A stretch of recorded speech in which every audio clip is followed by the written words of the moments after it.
Welcome back to the Beauty Business Mindset Podcast. Today we're going to be talking about time management. I'm going to be talking about who are you doing this for? And as I start this episode, I will be releasing a special journal, and it's going to be a paid journal, but I am going to do an exercise PDF worksheet that will be released soon, and probably in the next episode. You guys can download it to really help you, not just in business and in life, but to also see where your time management is going. Where are you using your time? Where is there room for your time? I know you're like, what? I get it. I have a business. I mentor others. I have 3 kids. I have a chinchilla. I need a place to clean. I have to take care of my daughter. I have to pick him up from school. I have all these things like you. Maybe you even have more on top of that we have to do. And that's the thing, have to do. We don't have to do anything. So we're going to get started with this episode.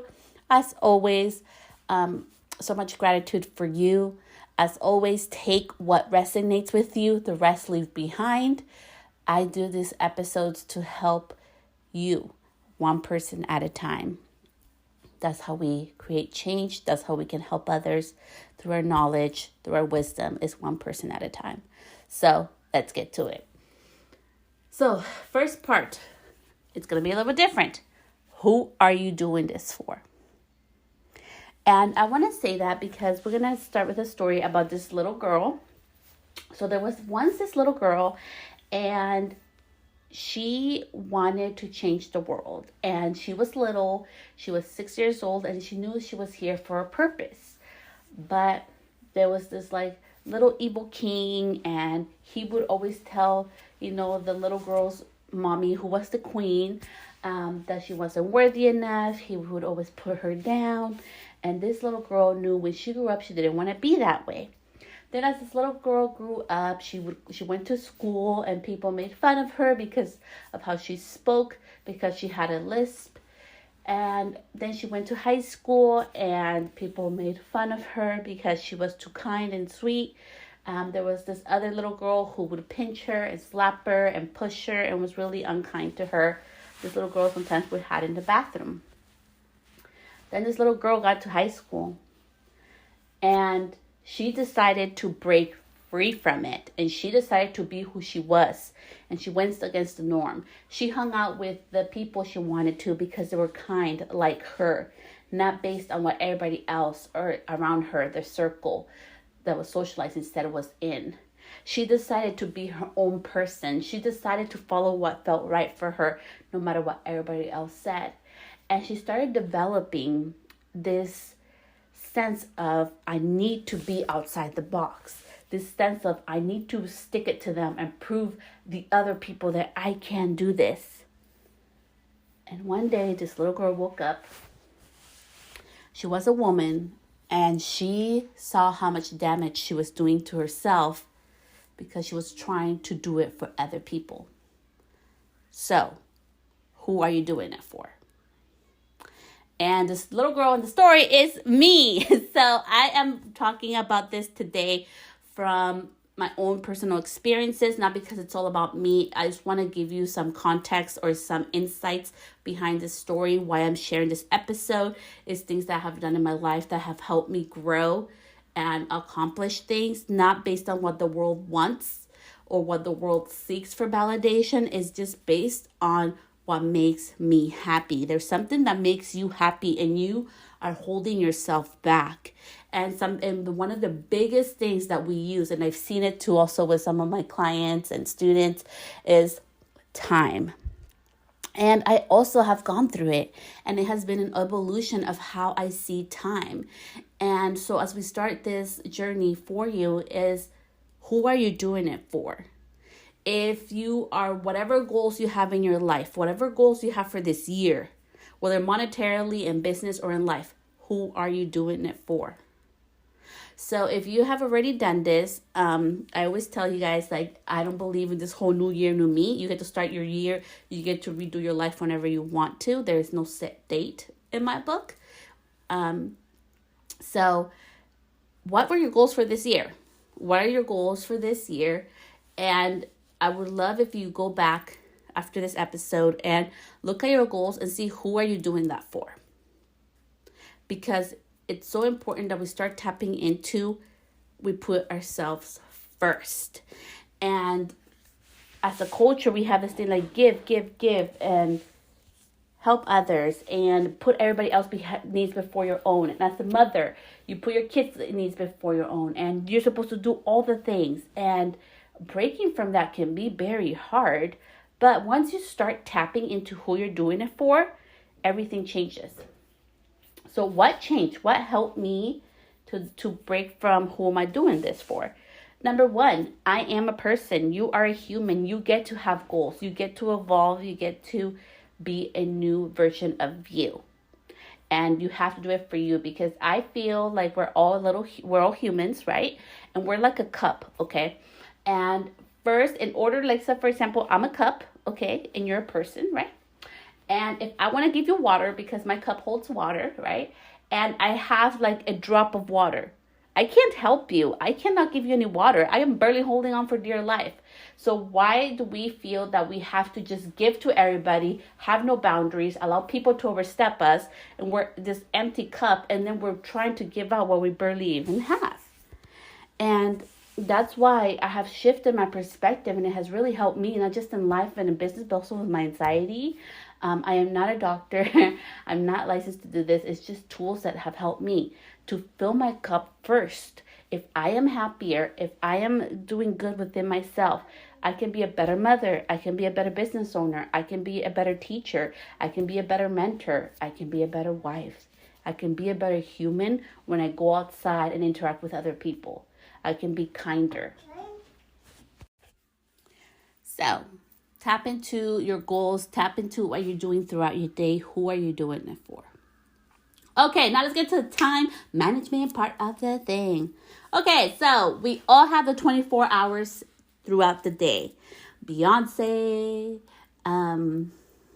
Lady Gaga, everybody has 24 hours throughout the day. You and I share that you don't get more, I don't get more, you don't get less, I don't get less. We have the same 24 hours. So how are you utilizing your time? And I think it's such a beautiful thing to see that, number one, you are in control of it. I know sometimes we think, oh, it's external sources or the things we have to do. No, it's our life. It's your life. What are you going to utilize your time for? Because we can always make more money. We can always have more things. But time, it's something that cannot be changed. It's 24 hours for a day. So what are you utilizing your time for? And what are things that changed that helped me? Number one, realizing that this is my limited resource time. And what am I using it for? For me, is joy. I want more joy. I want less stress in my life.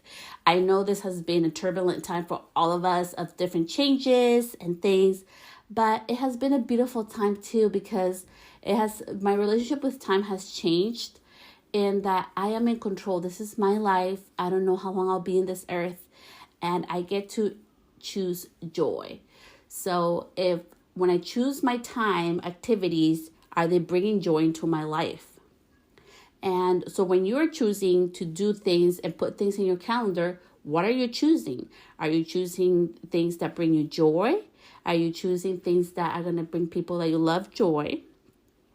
Or are you just doing it because who are you doing it for? Is that what other moms are supposed to do? Like, for example, for me, my kids don't play sports. One of them is doing something I do like 5 or 6 week programs, and that's it. I had my first child was in soccer all the time. I hated it. It was hard. It was stressful on my relationship, keeping it real AF. And my kid hated it as well. My kid is one of my children is more into reading books and figuring out the things and, like dismantling things and putting them back together. One of my kids are totally different. and sports is not their main thing, academics and reading books, but that's his thing, okay? Then I have another child and they're super active. I know that child's gonna be in probably more activities. Then I have the other one, and she's a mix of both. And I allow my children's happiness to come first versus what society or other mothers say I should do. I don't have to put a whole bunch of playdates in my book that are going to stress me out and not be beneficial for me or my child. Because if I'm stressed out and running thin, that's going to, project onto them, even though if I try not to. So that is just a quick example of what are you choosing to use your time for in management. And why is this so important? Because you get to say no. I'm going to say it, you get to say no. So I got this beautiful, what's it called? This beautiful resource from somebody, and she told me it's either a hell yes or it's a F no. So I love that because I'm like, that's how I choose things now. It's like a yes or a no. And I'm not, I don't feel bad about it or anything. If it's a no, it's a no. Is it going to bring me joy? Is it going to be a hell yes? This is going to be beneficial for me, for my family, for my well-being? Or is it like a hell no? Like, I don't want to do that. And I say no. And I think it's so important that we start putting boundaries on ourselves of, what we're allowed and we don't allow in our lives. And you're allowed to do that as well. So for time management, remember, use no. You're allowed to say no, and it's okay. I have friends that I love dearly. I'm going to be real. I don't have a lot of friends. I'm very particular because I think it's really important that you really see who you're hanging around with. And for me, it's really important that I hang out around people that we do not agree in the same things, but all things that we do share is kind, and that we allow each other to be their own human. We agree to disagree. That's something that's very important to me in my life. So the people that I really love and are really close to me, we share that. So I don't put my beliefs or my expectations on other friends that I have that are mothers, and neither do they. But if I ask for advice or I ask for help, or hey, what's a good homeopathic medicine I can use for my child, they'll give me the advice when I ask for it. So, and if I ask for honest opinion about something, they'll tell me without any filters. And that's something very beautiful and important in my life that has helped me. And I know sometimes it can feel counterintuitive as mothers and business owners that we have to do everything the same like everybody else. But I'm here to tell you, and I know it's going to be like throw some people off, that if you're doing things the same like everybody else, something is wrong. I have been investing a lot of time, energy, and resources in starting to see more of the background of marketing and branding and other things that has nothing to do with your colors, okay? Colors and the fonts is nothing. The imagery is nothing. There's something so much more powerful to that, to what your business, to your life, to everything. And we all get stuck feeling that we have to do the same thing. And I am here to tell you, you do not. You do not. And sometimes your calendar may be full of activities that don't even bring you joy, don't bring you any more growth in your business, and you're doing just busy work. And I know it's hard to do because I was the person that I was so proud that I had like 12 things to do. 10 things to do. Now I have my calendar and there's only 3 things to do tops. And if I get one thing done, that's all that matters. I focus on the 5%. So what should you be focused on? Number 2, focus on your 5%. What activity today is going to move you or your life and business forward? I'll say it again. What 5% activity is going to level up or help you in your life, in your business, or in yourself today? What 5% activity? Sure. Okay, so then here we go. We're going to go through objections. Okay, so we need to post every day on social media. So I want to know, every time that you post on social media, how many new clients do you get from that? Every time you create a reel, how many new clients are you getting from that? Like, I'm being serious. Like, we are told to post all the time. We're told to do all these things. But is it bringing you joy? Is it good for your health, mentally and physically? And is it helping you with your life? Like, I'm being honest. Like, like, that's one of the things we have to do. Or it's maybe looking at your books, right? Reviewing your books once a month and seeing what services you're getting most booked at, where your money's being spent for supplies, where are you misspending, where can you hold back, what's not working, what is working, and what can we change. Would that 5% activity be more productive than just posting on social media when maybe, you get likes or you get engagement, but it's not helping your business grow? And that is something that I do daily with everything I do now with my life. So instead of having this whole list of, and I have to do this course, and I have to do this, and I have to do that, and I have to do this, no.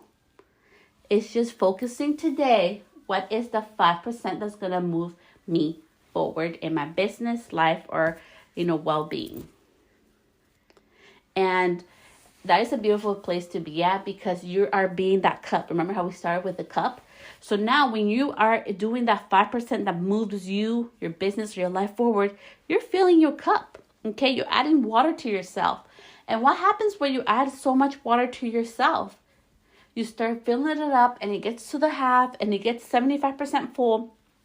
All of a sudden you're full, and you're happy, and you're in a good place. And guess what? All that extra happiness and all that extra amazing things that you're going in this momentum overflows to others. And that is exactly how it should be. We should be an overflow. We are the cups in our lives, and we get to be the overflow to allow the abundance to flow onto others. As I do this podcast, why do I do this podcast? For me, I know there's one person, if not many, that are being benefited by this podcast and what I'm learning right now. And that is enough in it for myself. Is that it's not about vanity metrics. It's not about all the other things that everybody wants to do. It's about the change that I can help through my voice, through this podcast, through you, my listener. So how are you going to manage your time now? Are we filling it with busy work? Are we doing things because people tell us to? Like, we're supposed to have the house, and we're supposed to have the nice car. We're supposed to have the purse. To this day, I do not own a Louis. And I'm not bashing anybody who does. For me, I just don't see the meaning of it for me personally. It's not something that I like. So I don't have one. I know a lot of my friends do. And it's the thing like, oh, I want that one day. And I'm totally respectful of that. For me, it's not important. And that's what I mean. Like, I'm doing that for me. And I'm asking you today, like, what are you doing this for? Who are you doing it for? Are you overworking yourself? Are you trying to outdo everybody? Are you just doing everything that everybody's telling you because you don't know where you want to go, and you're putting yourself in a position of burnout or unhealthiness? I don't know. Only you know. And I want to end this episode in regards to time management with this.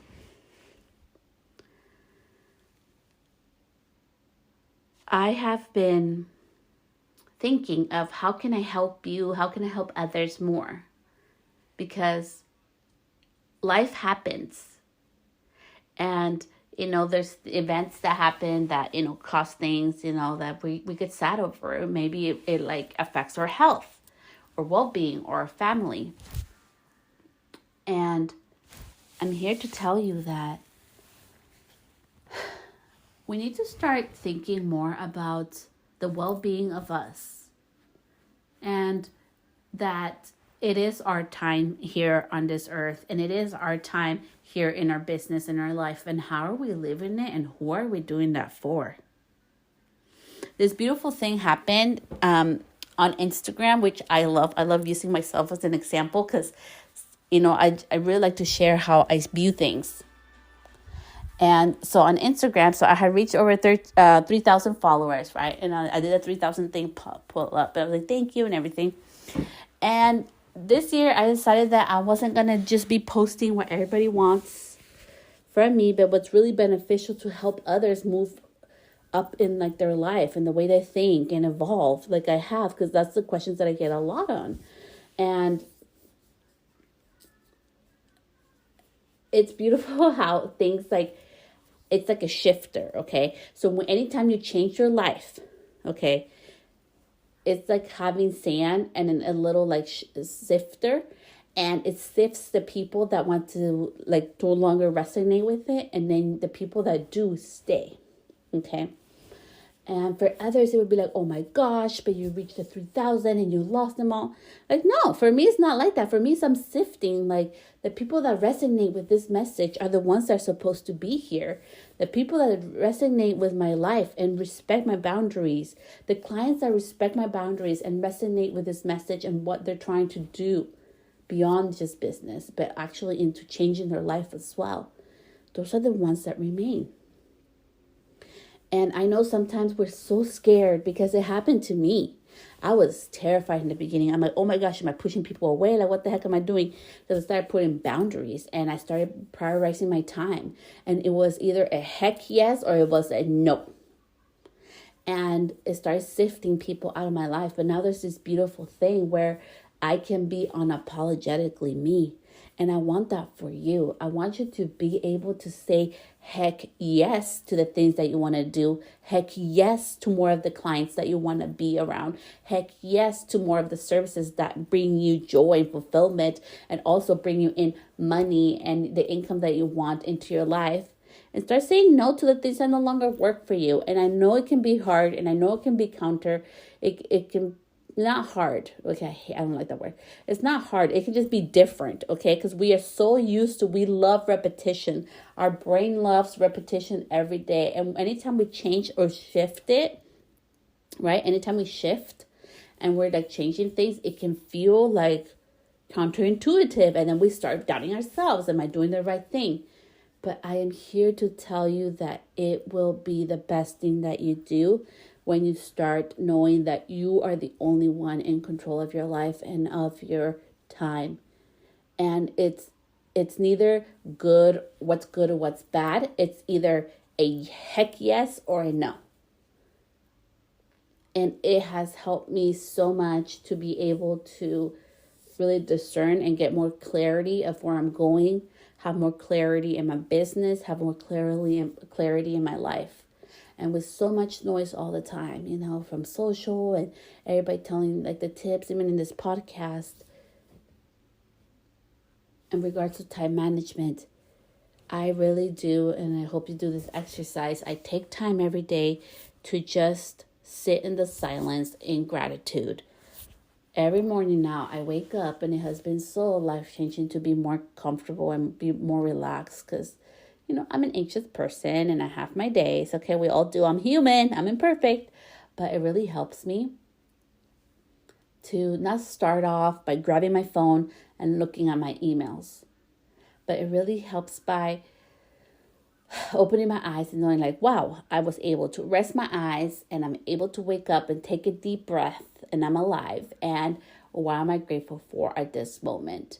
And when I go to sleep, it's no longer of, oh my gosh, I have all these 20 million things to do. It's more like, wow, what a beautiful day. What brought me joy today?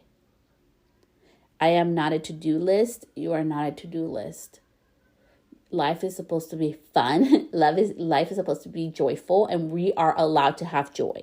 We are allowed to evolve. We're allowed to have our own vision. We're allowed to have our own business because we became business owners because we wanted to do things under our terms, right?